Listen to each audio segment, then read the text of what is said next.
Hey, what's up, guys? Vous écoutez Growing the Pack. Je suis votre animateur Julien Bournival, puis si vous êtes ici, c'est parce que vous avez compris une chose. Un autre niveau est possible. Un autre niveau de vie spirituelle, relationnelle, émotionnelle, financier. Un autre niveau est possible et c'est votre devoir d'essayer d'y accéder. Maintenant, vous pouvez continuer à blâmer votre boss, la lune, les étoiles si vous voulez, mais il n'y a rien qui va changer tant que vous déciderez pas de changer. Let's fucking get it! Hey, what's up, guys? Vous écoutez le premier épisode de Growing the Pack, épisode numéro 000000001. Puis en ce moment, vous vous demandez probablement, en fond, c'est qui ça, Julien Bournival? En fond, c'est qui ce gars-là qui parle comme un preacher avec son look de criminel? Sincèrement, c'est une question qui est comme vraiment légitime. Fait qu'en bout de ligne, présentons-nous. Comme j'ai dit, Julien Bournival, je suis un entrepreneur. Je suis propriétaire d'une compagnie qui s'appelle Suprême Distribution. C'est une entreprise qui distribue des systèmes de chauffage à des entrepreneurs. Puis on a décidé aussi de fabriquer nos propres systèmes de chauffage. Pour la simple et bonne raison, en fait, qu'on est au Québec. Au Québec, on a un climat qui est assez particulier, ce qui fait qu'on a besoin des unités qui sont assez particulières. Puis la plupart des autres fabricants d'unités, ils n'ont aucune connaissance de notre climat.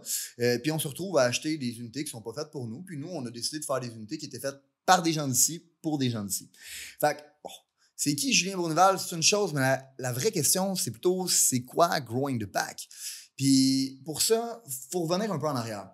Fait que, à base, moi, je suis un kid qui vient de l'Est de Montréal. J'ai grandi dans les raffineries, rien de spécial, une famille de la classe moyenne, pas dans la pauvreté, pas dans la richesse non plus. Puis éventuellement, j'avais un peu de la difficulté à trouver ma place dans le système pour la simple et bonne raison que j'ai fait 8 écoles secondaires différentes. C'est pas parce que je déménageais, c'est parce que je me faisais câlisser dehors. J'ai tout le temps eu de la difficulté à l'école. Puis éventuellement, on s'est toujours fait dire que si tu veux réussir dans la vie, ben faut que tu aies des bonnes notes à l'école, si tu veux être capable d'avoir un diplôme, si tu veux être capable d'avoir une bonne job. Puis je me voyais vraiment pas être capable de réussir ça. Fait que je me voyais pas être capable d'avoir une belle carrière puis une belle vie. Puis éventuellement, ben mes professeurs me disaient, écoute, Julien, l'école, c'est peut-être pas fait pour toi. Fait que dans le fond, peut-être que tu devrais lâcher l'école puis aller faire un DEP en construction. J'ai énormément de respect pour tout le monde qui travaille en construction. C'est un métier qui est hyper difficile, c'est des super de belles carrières, mais éventuellement, je suis un peu une princesse. J'aime pas ça me salir les mains, puis j'étais un guitariste, donc je voulais pas me blesser les mains, puis à cause de ça, je me voyais pas évoluer dans ce chemin-là non plus. Puis ben, la société... Dans le fond, tu le sais, probablement que toi aussi, tu as eu de la difficulté à trouver ta place dans le système, comme moi j'ai eu, comme bien du monde ont eu, parce qu'ils nous présentent juste deux chemins, puis je me voyais pas fitter dans aucun de ces deux chemins-là. Ce qui fait qu'un jour, à 25 ans, ben, j'ai hit rock bottom. Je travaillais dans un super club Vidéotron à 25 ans, puis c'était la seule perspective de carrière que je me voyais être capable de réussir. On va se le dire, c'est important d'avoir des travails au salaire minimum, c'est important aussi que ces gens-là soient capables de trouver une place, mais c'est aussi important qu'ils soient capables d'évoluer au sein d'une entreprise. Puis, on va se le dire, quand tu es dans un super club Vidéotron, à l'ère des Netflix, il n'y a pas vraiment de perspective d'évolution et de carrière possible. Donc, mon avenir, je le voyais pas rose pantoute, puis je me disais vraiment, what the fuck, comment je vais faire pour être capable de toffer les 50 prochaines années.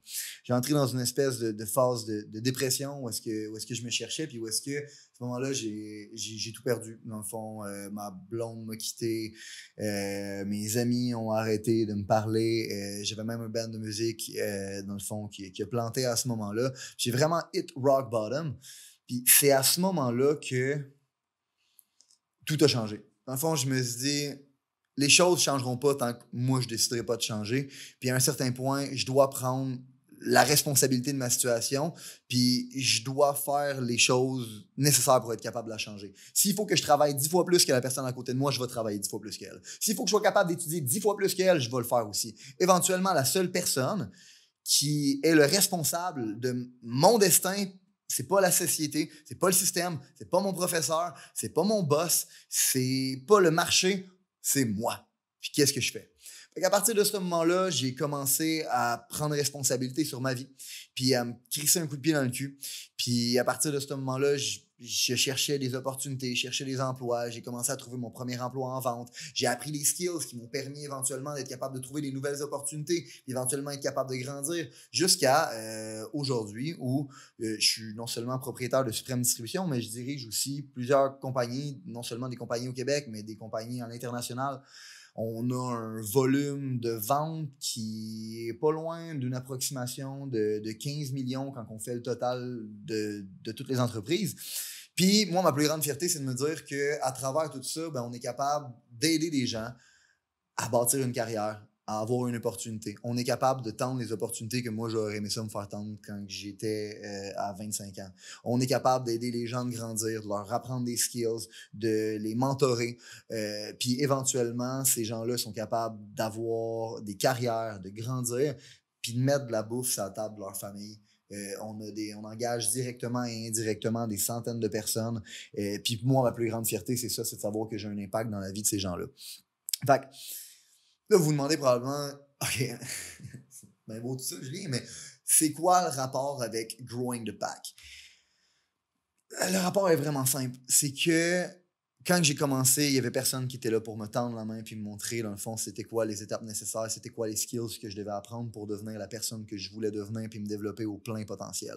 Puis éventuellement, mais vu qu'il n'y avait personne qui était là pour me montrer ça parce que personne ne l'avait fait, donc on me dirigeait dans des chemins qui n'étaient pas faits pour moi. Va à l'école ou, dans le fond, va faire un DEP. Puis si c'était pas fait pour moi, peut-être que c'est pas fait pour toi non plus.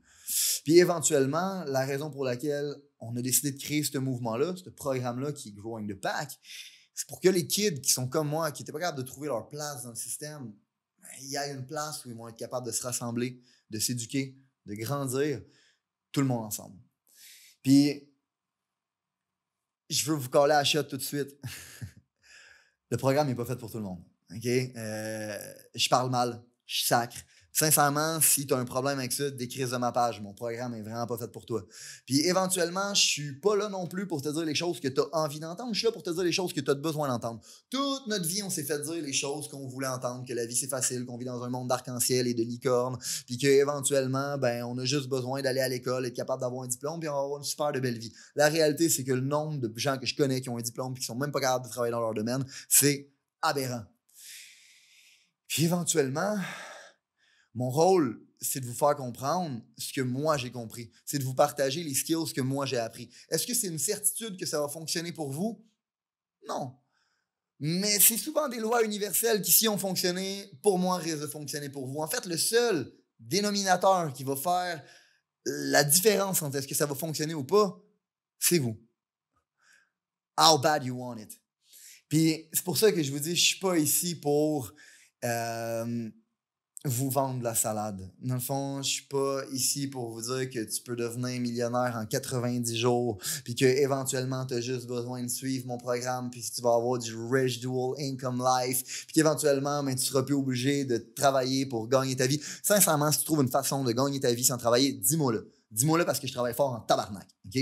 Puis éventuellement, c'est pas comme ça que ça fonctionne. Fait que je suis pas ici pour te faire accroire des choses qui existent pas. Je suis pas ici non plus pour te vendre un programme. Je suis pas là ici pour te vendre de la barbe à papa. Je suis ici, dans le fond, pour une seule et bonne raison. Puis cette raison-là, c'est parce que je considère que c'est ma responsabilité morale de vous transmettre les choses qui m'ont permis de devenir la personne que je suis, puis d'avoir l'impact que j'ai aujourd'hui, puis d'aider des gens à bâtir la carrière comme ils sont capables de le faire aujourd'hui. Puis si vous retrouvez ici, puis que vous êtes capable d'apprendre des choses, votre responsabilité morale à partir de ce moment-là, c'est de les appliquer, de les enseigner, puis de nous aider à faire grandir le mouvement. Si vous avez considéré que l'information, les principes, les valeurs qui ont été partagées aujourd'hui ont une certaine utilité dans la vie, vous allez non seulement vouloir appliquer les concepts, mais vous allez surtout vouloir les partager. Les partager à un ami, partager à une connaissance, partager à quelqu'un qui en a besoin. Growing the Pack, c'est avant tout un mouvement qui grandit à travers les gens qui fait grandir. C'est un mouvement qui permet de créer les leaders de demain. C'est seulement grâce aux gens comme vous qui comprennent que le développement du leadership est notre plus gros enjeu qu'on va réellement faire avancer les choses. Je vous remercie pour votre temps. Let's grow the fucking pack!